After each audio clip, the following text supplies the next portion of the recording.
Kasalukuyang naghihihaw kami ng heto mga ka-viewers. Hito.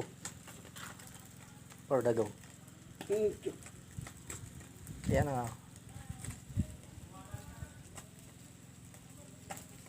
Ang tagal namin pinabagay itong itong uling.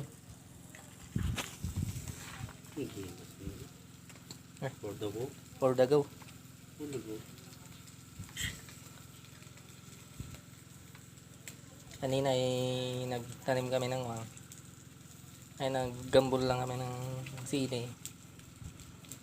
Ito ay merenda namin.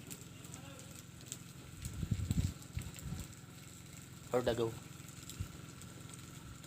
Pinagpapawisan natin itong cooker ko. Kaburs, Tingnan mo. mainit. Mainit daw, mainit. Mainit. At ako'y nagpapaypay ngayon sa kasalukuyan.